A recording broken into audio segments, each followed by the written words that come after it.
امام ابو داؤد رحمۃ اللہ علیہ، جن کی ابو داؤد شریف مشہور کتاب ہے اور ہمارے نصاب میں پڑھائی جاتی ہے طلباء کو، درس نظامی کے نصاب، بڑی ضخیم کتاب ہے۔ علماء اس کی شروح کرتے کرتے تھک گئے ہیں، 15 جلدوں میں اس کی شروحات ہیں۔ حضور صلی اللہ علیہ وسلم کی احادیث انہوں نے جمع کی، کتنی حدیثیں لکھی، کتنی دفعہ انہوں نے درود پڑھا ہوگا، کتنے تہجد پڑھے ہوں گے۔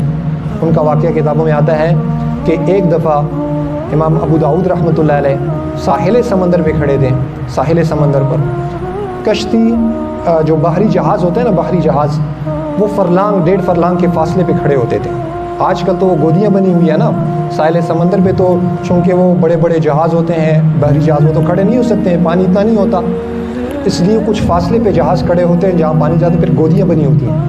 بات کو سمجھ رہے نہیں سمجھ رہے؟ کس کس کو سمجھ آ رہی ہے جو میں گودیوں کو بات کر رہا ہوں؟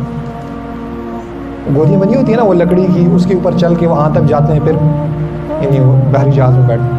تو اس وقت ایسی گودیاں تھیں نہیں، آج کل یہ گودیاں بن گئی، اس وقت ایسی گودیاں نہیں تھیں۔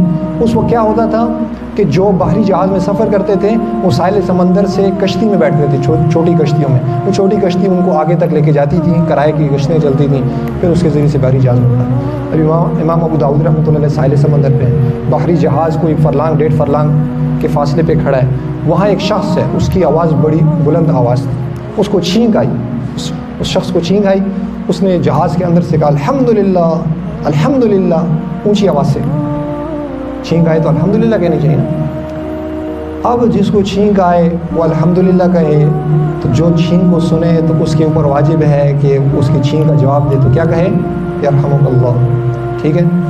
لیکن اس کے لیے شرط یہ ہے کہ مجلس ایک ہو۔ مجھے چھینک آئے، میں الحمدللہ کہوں تو آپ کے اوپر واجب ہے کہ آپ یرحمک اللہ کہیں، کیوں؟ مجلس ایک ہے۔ لیکن میں اب بیان ہو رہا ہے اسپیکر پہ، ابھی باہر اوپر کا بھی اسپیکر آن ہو جائے، مجھے چھینک آئے، میں الحمدللہ کہوں، باہر شاہ جی دکان میں سن لے، اس کے اوپر واجب نہیں ہے چھینک کا جواب دینا، کیوں؟ مجلس الگ ہے، ٹھیک ہے؟ اب یہاں پہ بھی مجلس الگ تھی، مجلس الگ تھی، ان کے اوپر کوئی واجب نہیں تھا کہ وہ ان کی چھینک کا جواب دے دیں۔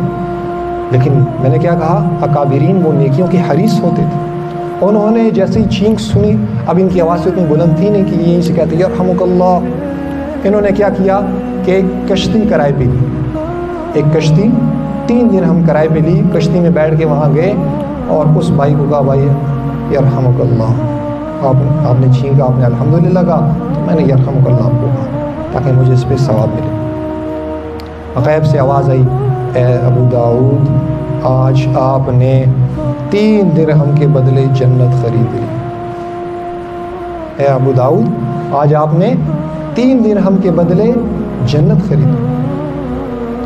کتنے تہجد پڑھے، اور ابھی میں نے کہا کتنا ان کا بڑا کارنامہ، احادیث شریف کی مبارک کتاب سنن ابی داؤد،